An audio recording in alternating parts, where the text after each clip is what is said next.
Once upon a time, in a magnificent kingdom in Africa, there lived a kind and loving king and queen who adored their people. They were known for their immense wealth and the numerous connections with other kingdoms around them. The kingdom was also renowned for its wealth in natural minerals such as gold and diamonds, which made it both prosperous and influential. The king and queen had one son, Prince Tugi, their firstborn, and three daughters who were equally adored by the people. The kingdom was filled with grand palaces, bustling markets, and beautiful landscape.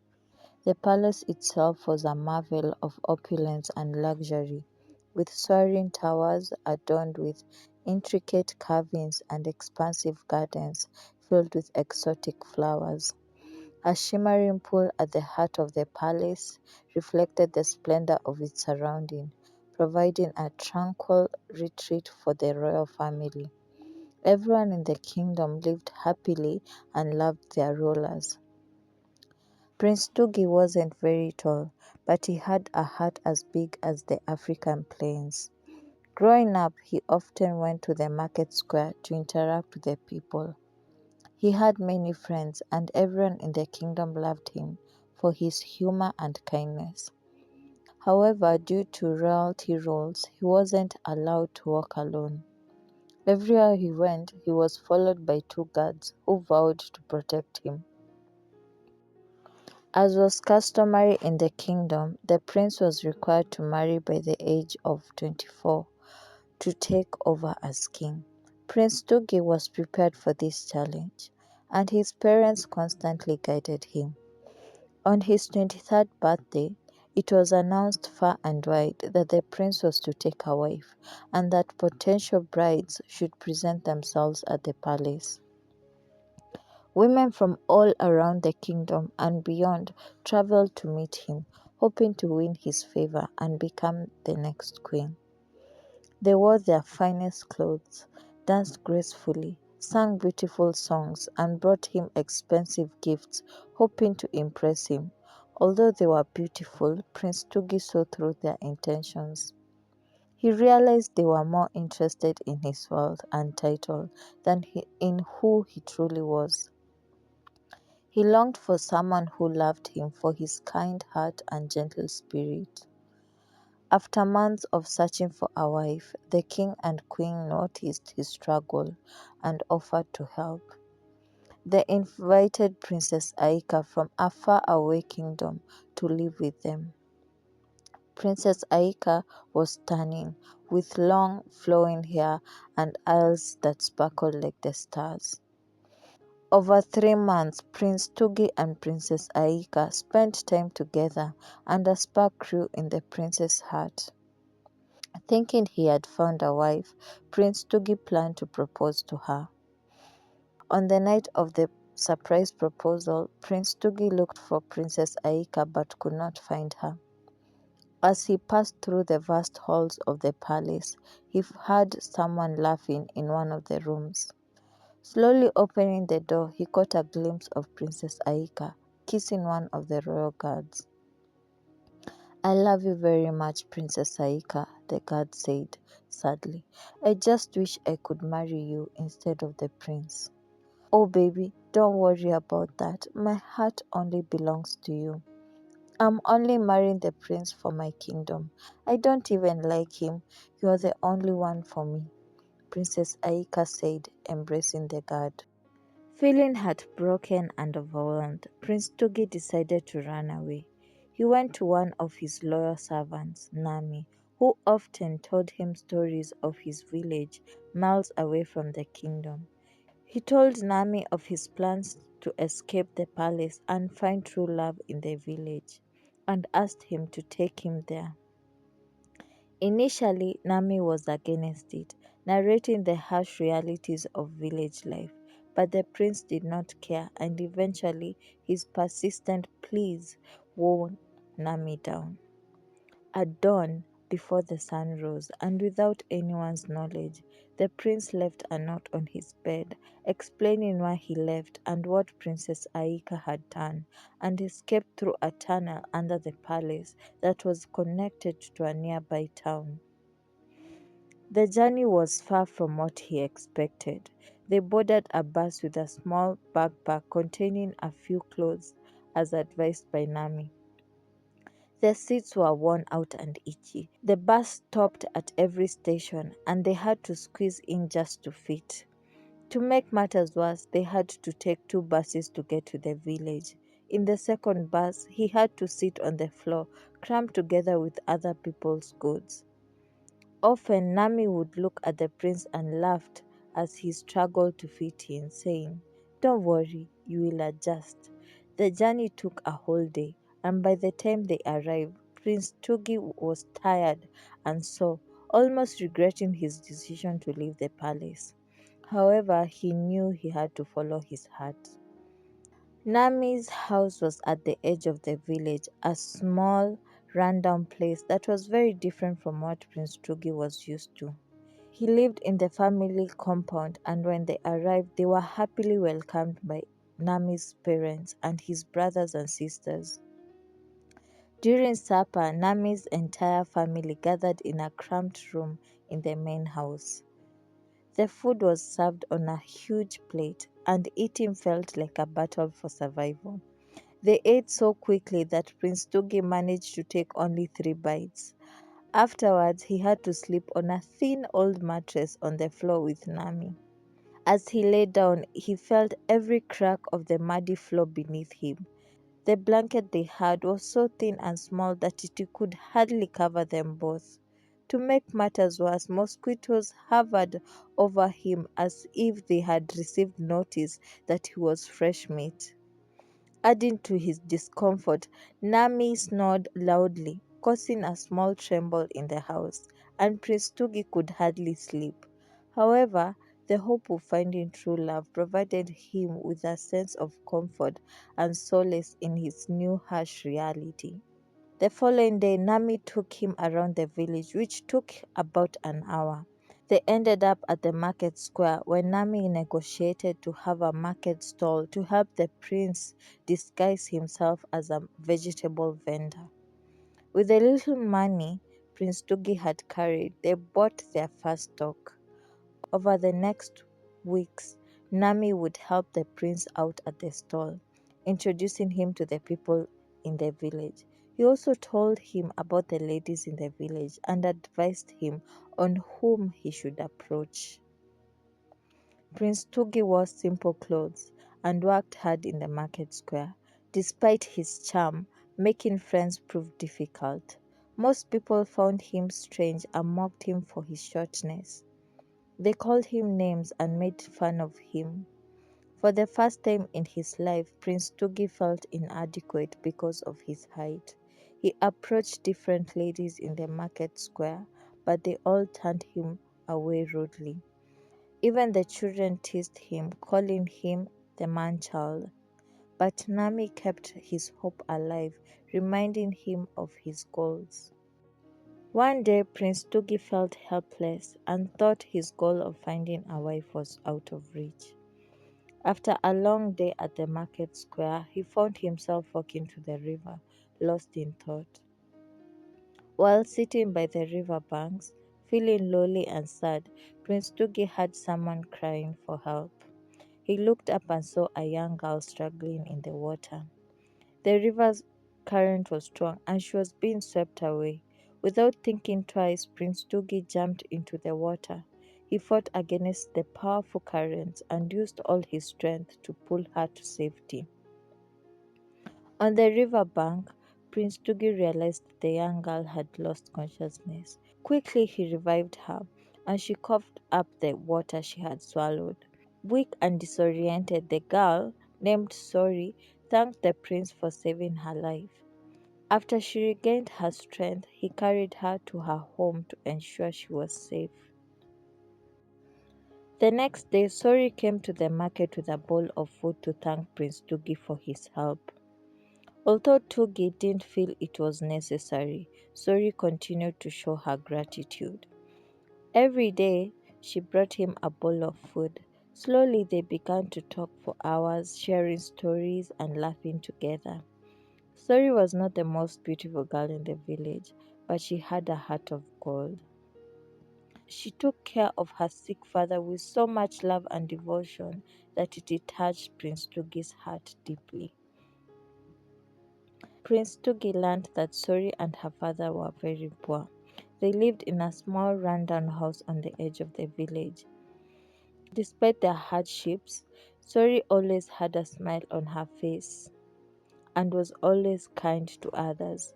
Prince Tugi admired her strength and kindness and promised to keep her and make her happy. Back in the kingdom, the king and queen were infuriated by Prince Tugi's disappearance. They blamed Princess Aika for his departure. Princess Aika, without remorse or guilt, talked back to the king and queen, refusing all allegations written by the prince. But the guard, due to his vow to the kingdom, told them of their secret affair with the princess and the words she spoke of the prince. The king and queen immediately chased Princess Aika away, breaking all ties with the kingdom. The guard also was fired and chased out of the palace. The king and queen then commanded all soldiers in the kingdom to search for Prince Tugi and Nami. For weeks, the kingdom's soldiers searched every village, far and wide. But Prince Tugi and Nami remained elusive. Each soldier returned to the palace with nothing but disappointing news, fueling the king and queen's frustration to a boiling point. As their worry escalated, they spared no expense in hiring a renowned spy from a neighboring kingdom, famed for his unparalleled skill and success rate. After 1 week, the spy finally pinpointed Nami and Prince Tugi in the village.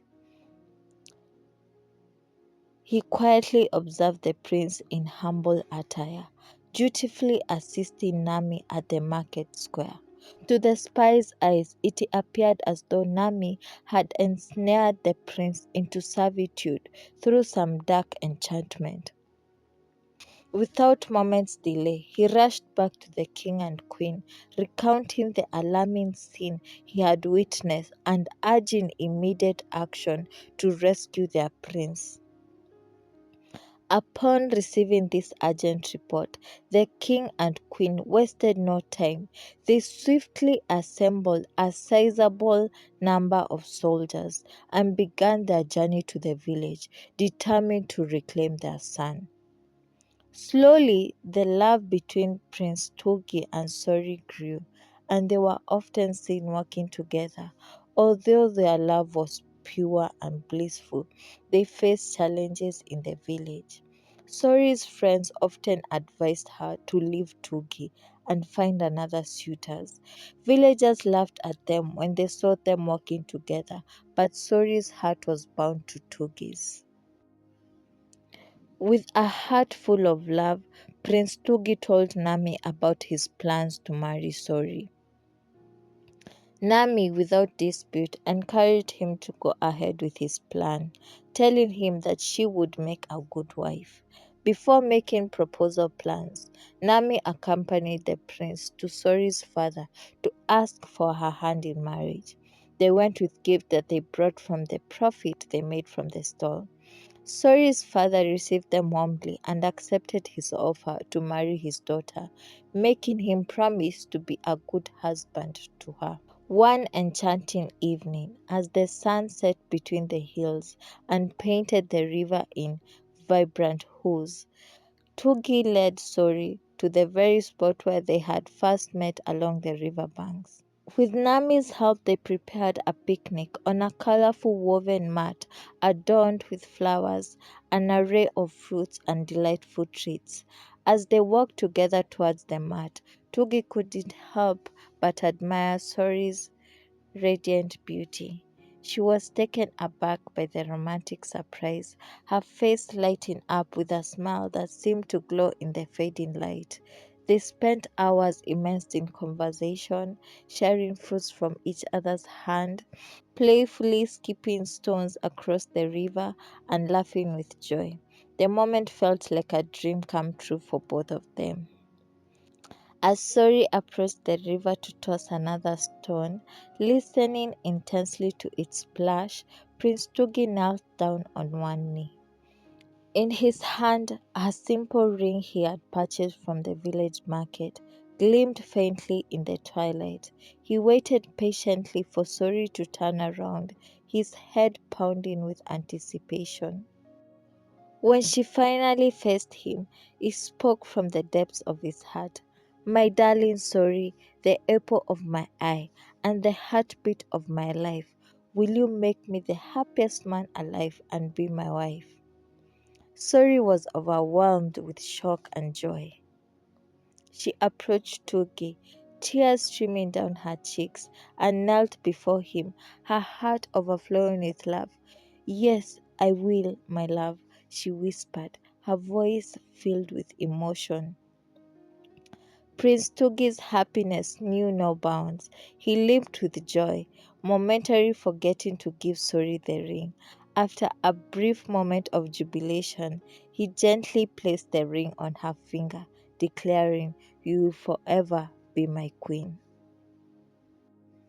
At that very moment, back in the village square, a convoy of expensive cars suddenly arrived.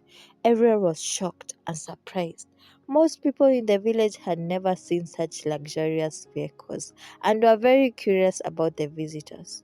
Some thought they might receive money, others cheered, knowing that a prominent person had visited the village, and others couldn't comprehend who it was. Children ran alongside the convoy, trying to catch a glimpse of the important guests inside. Old men and women whispered to each other, wondering who their grand visitor could be. Curiosity got the better of them, and the villagers began to follow the convoy, chattering amongst themselves. As the convoy approached the river banks, we're sorry and Prince Tuki were enjoying their picnic, the cars finally came to a stop, and the king and queen stepped out. The villagers were stunned into silence, their eyes widened in disbelief as they recognized the royal couple. Sorry, feeling overwhelmed, asked Tuki, What is this? What is happening? When the king and queen stepped out of the car, Sorry knelt down, fearing she had done something wrong. She nudged Tugi to do the same, but he remained standing. The king and queen approached the two, hugged Tugi, and said, My son, we have missed you. The villagers, watching the scene unfold, were in complete shock. They couldn't believe that the man they had mocked was actually a prince. Some of the ladies whom Prince Tugi had proposed to earlier fainted on the spot, overwhelmed by the realization and revelation of what they had lost. A few opportunistic women, seeing a last minute chance for a better life, quickly composed themselves and rushed towards Prince Tugi, trying to introduce themselves as potential brides. They pushed through the crowds, their voices loud and desperate. Your Highness, remember me? I would make a perfect queen. But before they could reach him, the royal soldiers stepped in, forming a protective barrier around the prince and his family. As the convoy prepared to leave, some of the villagers cried, realizing that their opportunity for a better life was disappearing. Before heading back to the kingdom, the prince ordered the convoy to head over to Sori's house to pick up her family. Sori's family was so shocked by the sight of the convoy that they almost ran away, but Sori called them and they were reassured. The convoy then took Sori's family back to the kingdom. Upon returning to the kingdom, Sori blossomed into a beautiful woman. On their wedding day, Sori wore a magnificent wedding gown crafted by the kingdom's most skilled tailor. As she walked down the aisle, hand in hand with Prince Tugi, her smile was brighter than the sun. The love and admiration in Tugi's eyes were clear for all to see. Sori had blossomed into a beautiful bride not just because of the fine clothes and jewel, but because of the love and kindness that radiated from her heart. The kingdom celebrated their love with a grand wedding ceremony. Prince Tugi learned that true love is more important than wealth or status. As he embraced his bride, he knew that he had found true riches of the heart. The villagers also learned a valuable lesson about kindness and acceptance.